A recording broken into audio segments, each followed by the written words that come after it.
बरेच दिवस झाला हा व्हिडिओ एडिट तर करून ठेवला होता, पण व्हॉइस ओव्हर करायचा राहून गेला। दुसरे आलेले नवीन व्हिडिओज व्हॉइस ओव्हर करत गेले आणि हा तसाच राहून गेला। तर हा व्हिडिओ गुढीपाडव्याचा आहे, जेव्हा मी पुरणपोळीचा स्वयंपाक बनवला होता आणि एक मला ऑर्डरसुद्धा आली होती आमच्याच लेनमधल्या एका आजींकडून। आणि ऑर्डरसोबतच गुढीपाडव्याच्या रात्री 5 टिफिन होते, त्याच्यामुळे मग म्हटलं चला व्हिडिओसुद्धा बनवूया। तर नमस्कार मंडळी, मी आहे रेश्मा आणि तुम्ही पाहत आहात मूड अँड फूड मराठी। तर अर्धा किलो डाळ मी छान भिजायला घातली, म्हणजे डाळ लगेच शिजते। सकाळी भिजायला घातली आणि दुपारी मस्त कुकरला लावून शिजवून घेतली।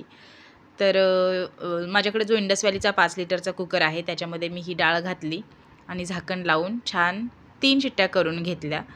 तर 3 शिट्ट्या झाल्यानंतर इथं एका पातेल्यावरती मी चाळणी ठेवली आणि त्याच्यामध्ये कुकरचं प्रेशर पूर्णपणे गेल्यानंतर शिजलेली डाळ अशी वरती चाळणीमध्ये आणि जे आपलं येळवणी असतं ते खाली पातेल्यामध्ये राहील अशा पद्धतीने ओतून घेतलं मस्त। अजिबात एक थेंबही ठेवायचा नाही पाण्याच्या डाळीत, सगळं पाणी काढून घ्यायचं। आता मी पोळ्यांसाठी कणिक मळून घेते। पहिल्यांदा तर मी गव्हाचं पीठ छान चाळून घेतलं आणि जेवढं गव्हाचं पीठ आहे त्याच्यात थोडंसं कमी मैदा घेतला आणि मैदा नसेल वापरायचं तर फक्त गव्हाच्या पिठामध्ये सुद्धा तुम्ही पोळ्या बनवू शकता। एवढंच की पीठ फक्त चांगलं तुम्हाला मळायचं असतं। तर गव्हाचं पीठ आहे त्याच्या अर्धा मी मैदा घेतलेला आहे आणि छान तो सुद्धा चाळून घेतलेला आहे। आता गरजेनुसार थोडंसं मीठ घालूया पिठामध्ये, तुम्ही हळद घातली तरी सुद्धा चालते, दिसायला पोळ्या छान दिसतात, पण आमच्याकडे कणकीमध्ये हळदीचा वापर करत नाहीत। आता थोडं थोडं पाणी घालून पीठ चांगलं कस लावून मळायचं आहे। पीठ काही पाण्यात वगैरे ठेवायची गरज नाही, असंच पातेल्याखाली आपल्याला भिजायला ठेवायचं आहे। बघू शकता मस्त असं पीठ मळून तयार आहे। वरून थोडासा पाण्याचा हात लावायचा आणि वरती पातेलं घालायचं, किंवा एखादी प्लास्टिकची पिशवी ठेवली आणि त्याच्यावर पातेलं घातलं तर लगेच पीठ भिजून जातं। तर पीठ मळून तयार आहे, वरून थोडासा पाण्याचा हात लावला आणि त्याच्यावरती पातेलं घालून असंच मी ठेवून दिलं। आपली पुरण तयार होईपर्यंत आणि शेक वगैरे होईपर्यंत पीठ चांगलं भिजून जातं। तर आता मी इथं गूळ चिरायला घेतला। कारभाऱ्यांना सांगितलं होतं की केशरी किंवा पिवळ्या कलरचा गूळ आणा, तर त्यांनी सेंद्रिय म्हणजे तो ब्राउनिश कलरचा असतो गूळ तो घेतला आणि हा गूळ घातला तर पुरणामध्ये नाही का हळद घाला, नाहीतर मग पोळ्या जराशा ब्राऊन होतात, अशा दिसायला त्या अट्रॅक्टिव्ह दिसत नाहीत। त्याच्यामुळे पुरण करताना त्याच्यामध्ये थोडीशी हळद घालायची। आता इकडे मी चाळणीमध्ये जी शिजवलेली डाळ पाणी निथळण्यासाठी ठेवली होती ती त्याच कुकरमध्ये काढून घेतली, म्हणजे कसं भांडी जास्त पडत नाहीत, नाहीतर आपल्याला भांडी घासायचा कंटाळाच येतो। तर आणि पोळ्यांचा स्वयंपाक असला की भांडी जास्त पडतात, मग असं काहीतरी ॲडजस्टमेंट करायचं। दुसऱ्या कुठल्या भांड्यामध्ये पुरण करण्यापेक्षा ज्या भांड्यामध्ये आपण डाळ शिजवली आहे त्याच भांड्यामध्ये पुरण करून घ्यायचं। बघू शकता डाळ छान मी पहिल्यांदा मॅश करून घेतली, त्याच्यामध्ये आपण अर्धा किलोला अर्धा किलो असा गूळ घातलेला आहे। थोडीशी हळद घातली, मग अशी मी सांगितलेलं गूळ ब्राऊन होता सेंद्रिय गूळ, त्याच्यामुळं त्याच्यामध्ये थोडीशी हळद घातली, वेलची पावडर घातली आणि थोडीशी सुंठ घातली, जायफळ असेल तर ते सुद्धा घालू शकता तुम्ही। छान सगळं एकजीव करून घ्यायचं। आता गूळ शिजायला लागला ना की तो वितळायला लागतो, त्याच्यामुळे पुरण पातळ होतं। तर काही पॅनिक वगैरे व्हायचं नाही। 15 ते 20 मिनिटं लो फ्लेमवरती मस्त पुरण आटवून घ्यायचं आणि असं उलटनं ठेवून बघायचं पुरण आपला तयार आहे म्हणून समजून जायचं। थंड झाल्यानंतर तो अजून थोडा कठीण होतो। तर लोखंडी कढई घेतली, त्याच्यामध्ये मी मस्त खिसून खोबरं छान भाजून घेतलं, नंतर गॅस बंद करून गरम कढईमध्येच थोडंसं जिरंसुद्धा भाजून घेतलं। तर आता आपण कटाची आमटी बनवण्यासाठी मस्त वाटण करून घेतोय। त्याच्यामध्ये मी लसूण, खोबरं, जिरं आणि कोथिंबीर घेतली, मिक्सरच्या भांड्यात घातली, थोडंसं पाणी घालून छान वाटून घ्यायचं। खलबत्त्यामध्ये ठेचलं तरीसुद्धा चालतंय। तर कटाच्या आमटीला आमच्याकडे येळवण्याची शेक म्हणतात, तुमच्याकडे काय म्हणतात कमेंटमध्ये नक्की सांगा। तर एका पातेल्यामध्ये मी तेल घेतलं, त्याच्यामध्ये थोडीशी मोहरी घातली, जिरं घातलं, कढीपत्ता घातला, 5-6 लसणाच्या पाकळ्या खलबत्त्यामध्ये ठेचून घातल्या, मस्त लागतो हा लसूण वरून फोडणीला घातलेला। नंतर आपण जे वाटण केलं होतं ते घालायचं आहे। वाटणासुद्धा आपण लसूण घातलाय तरीसुद्धा फोडणीमध्ये 4-5 पाकळ्या घालायच्या। नंतर छान लो टू मिडियम फ्लेमवरती वाटण परतून घ्यायचं। थोडंसं मीठ घालायचं म्हणजे वाटण लगेच परतून होतं आणि तेलसुद्धा लगेच सुटतं। तर बघू शकता मस्त असं तेल सुटेपर्यंत वाटण आपलं छान परतून घ्यायचं आहे।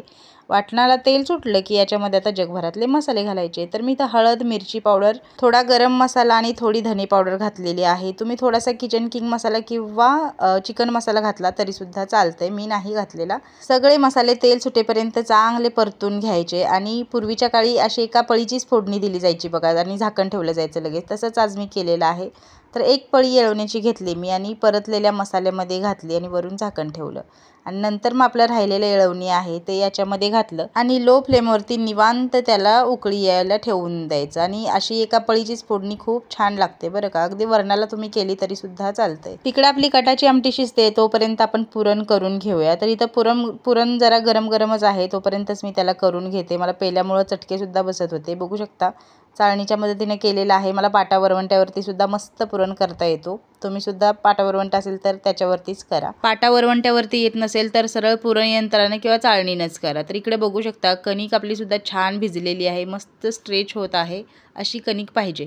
इकडे आपली कटाची आमटी सुद्धा तयार होते. बघू शकता मी थोडीशी कोथिंबीर त्याच्यामध्ये मिक्स केली आणि छान हलवून घेतलं. लो फ्लेमवरती मस्त अशी कटाची आमटी शिजवून घेतली आणि ही उकळी येते ना तेव्हा वास एवढा भारी येतो की काही विचारूच नका तुम्ही. तर हा जो पिवळा फेस दिसतोय ना तो जाईपर्यंत मस्त लो फ्लेमवरती आपल्याला कटाची आमटी उकळून घ्यायची आहे. चला आता लागलीच भात सुद्धा करून घेऊया. तर मी इथं 4 वाटी तांदूळ स्वच्छ धुवून घेतले, पाणी घातलं, मीठ घातलं आणि ज्या कुकरमध्ये आपण पुरण केला होता त्याच कुकरमध्ये शिजायला ठेवलं. 3 शिट्ट्या केल्या. कारभारी किचनमध्ये आले आणि त्यांच्या काय मनात आलं गॅसची फ्लेमच वाढवली आणि सगळी शेक बसबस बसबस होतू गेली. असो चला मस्त पोळ्या करून घेऊया. तर मी इथं पोळपाटाला तेल लावलं आणि एक कणकीचा गोळा घेतला. लाटण्याला सुद्धा छान तेल लावून घेतलं. जेवढा कणकीचा गोळा आहे तेवढाच पुरण घेतला आणि छान उंडे करून घेतले. बघू शकता या पद्धतीनं. आणि उंडा चांगला बंद करून घेतला. आपण तेलच्या पोळ्या करतोय त्याच्यामुळे पोळी लाटायला घ्यायच्या आधी लाटणं पोळपाटाला छान तेल लावून घ्यायचा आणि आपण जो गोळा केलाय ना तो बोटांच्या मदतीनं असं छान दाबून घ्यायचा. म्हणजे पुरण जो आहे तो सगळीकडेच जातो आणि पोळीला काट सुटत नाहीत. तुम्ही बघितलं असेल की तेलच्या पोळ्यांना जास्त काट येतो. तर तेलची पोळी करताना पहिल्यांदा पोळी थोडीशी दाबून घ्यायची म्हणजे सगळीकडे पुरण जातो आणि पोळीला काट येत नाहीत. आणि मग मस्त तळ हाताच्या साह्यानं पोळी छान आलटून पलटून लाटायची. किमान 2 ते 3 वेळा पोळी पलटायची. बरेच लोक सांगतात पोळी पलटायची नाही म्हणून. तर पोळी पलटायची म्हणजे दोन्ही बाजूनी पोळी छान दिसते म्हणजे पोळीसारखी दिसते. नाहीतर जर पोळी पलटली नाही तर ती एकाच बाजूने लाटली जाते आणि पोळी एका बाजूनं चपातीसारखी आणि एका बाजूनं पोळीसारखी दिसते. त्याच्यामुळं किमान 3 वेळा तरी पोळी पलटत लाटायची. पोळी लाटून झालेली आहे अशी लाटण्यावर घ्यायची आणि मस्त तव्याला तेल लावायचं पहिल्यांदा आणि त्याच्यामध्ये पोळी सोडायची आणि पोळीचा कलर थोडासा चेंज झाला की पोळी पलटून घ्यायची. आता पोळी भाजताना सुद्धा ती 3 वेळाच पलटी करायची बरं का. जास्त वेळा केली ना तर पोळी कडक होते. आणि बघू शकता आपली पोळी मस्त अशी तयार आहे आणि तिला काढून घ्यायची एखाद्या जाळीवरती. याच पद्धतीने मी सगळ्या पोळ्या करून घेतल्या आणि सगळ्या पोळ्या एवढ्या भारी झाल्या आणि टमटमीत फुगत होत्या बघू शकता. तर झालं असं की माझी एक नेबर आहे तिच्या ओळखीच्या एक आजी आहेत. तर त्या आजी तिला असंच म्हणत होत्या की माझा मुलगा येणार आहे त्याला पुरणपोळी खूप आवडते पण आता पुरणपोळीचा स्वयंपाक करायला एवढं काय मी किचनच्या ओट्यावरती उभं राहू शकत नाही असं करून. तर त्यांनी तिला सांगितलं की आमच्या इथे एक आहे पुरणपोळी बनवून देते म्हणून. आणि मग काय वेळ न घालवता लगोलग त्या आजी मला भेटायला आल्या आणि म्हटल्या की माझा मुलगा कलकत्त्याला असतो आणि जवळजवळ 2 वर्षाने येतोय तो. तर मला त्याच्यासाठी 10 पुरणपोळ्या तरी पाहिजेत आणि कटाची आमटी. नंतर मग त्या म्हटल्या की कटाची आमटी नको त्याला तेलकट जास्त नाही आवडत तर तू फक्त पोळ्या दे आणि बाकीचा जो स्वयंपाक आहे म्हणजे बटाट्याची भाजी भजी कुरडई वगैरे असेल ते मी घरी बनवेन म्हणून. तर मी तर टिफिनसाठी भात बनवला होता. गूळ ठेवायचा विसरले त्याच्यामुळे साखरेचं गुळवणी बनवलं आणि खरं सांगू का गुळवणी थोडंसं गणलंच होतं बरं का साखरेचं होतं म्हणून ते असं लागत होतं मला काही समजलं नाही. ठीक आहे शेक आणि भातसुद्धा तयार आहे. टिफिन येतील तसे भरून दिले. सगळ्यात आधी एका डब्यामध्ये 10 पोळ्या भरल्या आणि कारभाऱ्यानं सांगितले की त्या आजींना देऊन या म्हणून. तर कारभारी गेले तेव्हा आजी बाहेर उभ्या होत्या. त्या पोळ्याची आणि आपल्या मुलाची सुद्धा वाट बघत होत्या. आजींनी जेव्हा पोळ्या कितीला देणार असं विचारलं तेव्हा मी त्यांना सांगितलं की 30 रुपयाला एक पोळी. तर त्या म्हटल्या मी तुला 35 देते पण मला वेळेत आणि छान पोळ्या करून पाहिजेत. तर त्या जरी 35 म्हटल्या तरी मी काही त्यांच्याकडनं 35 घेतले नाही. एका पोळीमागं 30 रुपयेच घेतले आणि 5 फुल टिफिन होते. त्याच्यामध्ये 2 पोळ्या गुळवणी शेक आणि भात. शेक म्हणजे कटाची आमटी आणि भात असं जेवण होतं. आता भजी कुरडई वगैरे बनवलं नव्हतं मी कारण होळीच्या वेळेलाच ते बनवलं होतं.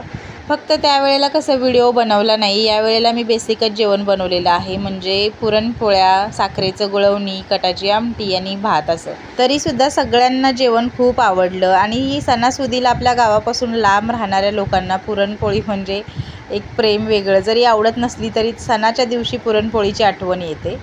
तर अशा लोकांना पुरणपोळी मिळाली यातच समाधान आहे. आणि 2 टिफिनमध्ये नाही का मी दोघांचं एकत्रच जेवण भरलं होतं कारण ते एकाच घरात जाणार होतं म्हणून.